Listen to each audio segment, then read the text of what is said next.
वही माता पिता बेटे बेटियों को, खासकर बेटों को बचपन से लेकर युवावस्था तक क्या कैसे शिक्षित करें कि वो अपना नशा मुक्ति के बिना सुखी दाम्पत्य जीवन लीड कर सके, नशा मुक्ति के बिना, बिना नशे के, जो हाँ बिना नशे के, बिना नशे के हाँ सुखी दाम्पत्य हाँ। जीवन। पहले इसमें बात यह है ना कि माता पिता को अगर शास्त्रों का ज्ञान नहीं है, माता पिता स्वयं सत्संगी नहीं है, माता पिता स्वयं धर्म से नहीं चलते, माता पिता कभी भजन नहीं करते, और वो बेटों का सुधार क्या करेंगे? माता पिता बालक कहीं बुलावे, उधर भरे सोई जतन सिखावे। अब वो यही सिखाएंगे ना कैसे रुपया कमाना है, कैसे क्या मनमानी आचरण करने हैं। अब उनको खुद धर्म का ज्ञान नहीं तो कैसे? जो धर्मात्मा माता पिता हैं, जो शास्त्र का स्वाध्याय किए हैं या संतों का संग किए हैं, वो अपने बालकों को भगवत शिक्षा देना प्रारंभ कर देते हैं। ए सुनो, सुबह उठो, पहले धरती के चरण छो, और हमारे चरण छो, पापा के चरण छो। बच्चे को शिक्षा दी जाती है, और इसके बाद थोड़ी देर नाम जा, स्नान करके आ, नाम जप कर, संयम से रहने की शिक्षा, भगवत आचरण शिक्षा जो हमारे अंदर है वही हम सिखा सकते हैं ना। फिर वही बच्चे आगे जाकर के धर्मात्मा बनते हैं, वही भक्त बनते हैं, वही राष्ट्र भक्त बनते हैं। लेकिन आजकल हम बच्चों को कम दोष देते हैं, माता पिता को ज्यादा दोष देते हैं। क्योंकि आपकी सावधानियां खुद खत्म हो चुकी हैं। आपको खुद पता नहीं है कि हमारी जीवन शैली कैसी होनी चाहिए। उसका प्रभाव बच्चों पर पड़ रहा है। आप थप्पड़ पे थप्पड़ अपनी पत्नी को मार रहे हैं, वो आपको कटवचन कह रही, छोटा बच्चा खड़े खड़े रो रहा है। वो जानते हो क्या करेगी? जब आप बूढ़े होंगे ना, तो वही लीला आपके साथ होगी, वही बर्ताव आपके साथ होगा।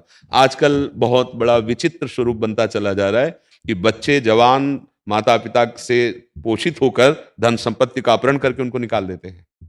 बहुत श्रद्धा करी तो वृद्धाश्रम या अनाथालय में समर्पित कर देते हैं। कहीं ना कहीं माता पिता की शिक्षा का ही उसको फल मिल रहा है। माता पिता ने उनको सही शिक्षा नहीं दी।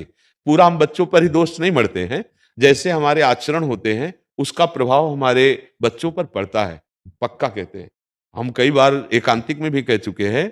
एक बहुत बड़ी नौटंकी सुल्ताना डाकू की देखी थी बचपन में। जब उसे अधिकारियों ने पकड़ा और फांसी की सजा दी गई, तो उससे पूछा गया तुम्हारी अंतिम इच्छा क्या है? तो उसने कहा मेरी मां से मिला दो। मां लाई गई। कहा बेटा, सो इसे लपट करके दांत से नाक काट ली थी ऐसे। तो उनका ऐसा क्यों किया? अधिकारियों ने पूछा। बोले पहली दुश्मन ये हमारी है। हम एक पेंसिल चुराई थी और कहा मां ये पेंसिल चुरा के लाया। तो उनका बढ़िया बेटा, लिखने के काम में आएगा। बस उस वचन ने मुझे सुल्ताना डाकू बना दिया, और आज मैं फांसी पे चढ़ रहा हूं। इसलिए इसकी नाक काटी। अगर उस समय एक थप्पड़ मार देती तो जीवन भर के लिए मेरी गलती का ये संस्कार न पड़ता। तो बहुत कुछ, सबसे पहले माता पिता गुरु होते हैं, वही हमें शिक्षा देते हैं। पर माता पिता ही व्यसन युक्त हैं तो बच्चे को व्यसन मुक्त कैसे कर सकते हैं? माता पिता ही व्यभिचार युक्त हैं तो बच्चे को कैसे कर सकते हैं? माता पिता ही भ्रष्ट बुद्धि के हो रहे हैं तो बच्चों को संस्कार कैसे दे सकते हैं? गर्भस्थ शिशु से संस्कार प्रारंभ हो जाता है। जिस दिन पता चले कि गर्भ में बच्चा आ गया है, उस दिन से ब्रह्मचर्य का पालन दोनों को करना चाहिए, माता और पिता। कैसा है? बच्चा प्रकट हो गया है, अब हम उसके संस्कार जैसे डालेंगे वैसे बन जाएंगे। हमारे यदि गंदे आचरण, तो अपने आप उसमें संस्कार जा रहे हैं। समझ लो, जब वो जवान होगा और अपना वर्ताव प्रकट करेगा, तब रोते घूमोगे कि हमारा बेटा है। नहीं नहीं, उसके जनक आप हैं। जनक माने पिता, उन संस्कारों के भी जनक आप हैं। तो हमें लगता है कि बेटों से ज्यादा शिक्षा की जरूरत माता पिता को है। अगर वो सही आचरण करें तो अपने बेटों को सही आचरण सिखा सकते हैं। जब उनमें सही आचरण नहीं होगा तो कैसे सिखा पाएंगे? अब हमें बताइए क्यों?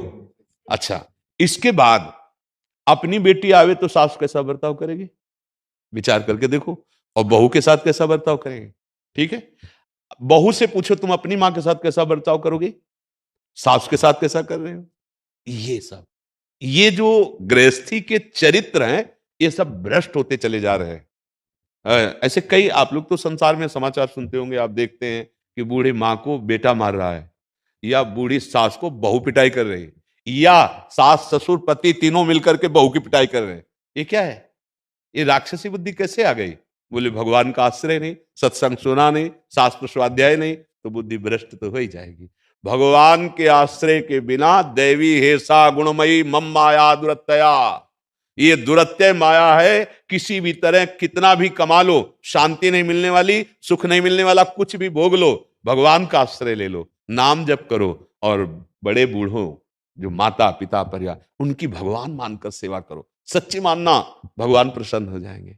अपनी माँ में भगवान देखो, अपने पिता में भगवान देखो, बुजुर्गों में, बीमार में, पशु पक्षियों में। ऐसे अगर ऐसी दया की भावना आ गई, भगवान प्रसन्न हो जाएंगे। अगर हम किसी को भी समझाना चाहते तो पहले हमें समझना होगा। अगर हम केवल कोरा उपदेश करें, प्रभु, यहां का जो तांडव होगा काम क्रोध का, वो 4 दिन के बाद बाहर आ जाएगा, अपने आप चल। उपदेश तभी लागू होते हैं जब स्वयं में वो स्थिति हो, स्वयं में वो आचरण हो। हम बच्चों को बनाना चाहें बहुत अच्छे, और हमारे आचरण अच्छे नहीं तो नहीं बना सकते। एक बार किसी संत के पास एक माई अपने बालक को लाई। मैंने बहुत बार समझाया, बाबा ये गुड़ नहीं छोड़ता, गुड़ खाएगा तो इसके दांत में कीड़े पड़ जाएंगे, बाबा आप कह दो तो मान जाएगा। बाबा ने कहा 1 सप्ताह बाद आना। 1 सप्ताह बाद आए, उसको कहा बेटा तुम गुड़ मत खाया करो, गुड़ खाओगे पेट में कीड़ा हो जाएंगे, दांत में कीड़ा हो जाएंगे, ठीक है नहीं खाना? उन्होंने कहा जी बाबा। बोले बाबा 1 हफ्ता के बाद क्यों कहा? आप उसी दिन क्यों नहीं समझ? बोले मैं गुड़ खाता था इसलिए, 1 हफ्ता हुए मैंने गुड़ छोड़ दिया तब उसको उपदेश। तो हम अगर किसी को सुधारना चाहते हैं तो हमें पहले सुधरना होगा। नहीं, आप लड़खड़ाते हुए शराब पीकर घर में घुसो और बेटा को सोचो कि वो व्यसन मुक्त हो, कदापि नहीं हो सकता। आप मनमानी दृश्य देखो, आप मनमानी आचरण करो, और बेटे को चाहो कि साधुता, कदापि नहीं हो सकता। आपके आचरण का प्रभाव पड़ता है। समझ पा रहे हैं आप?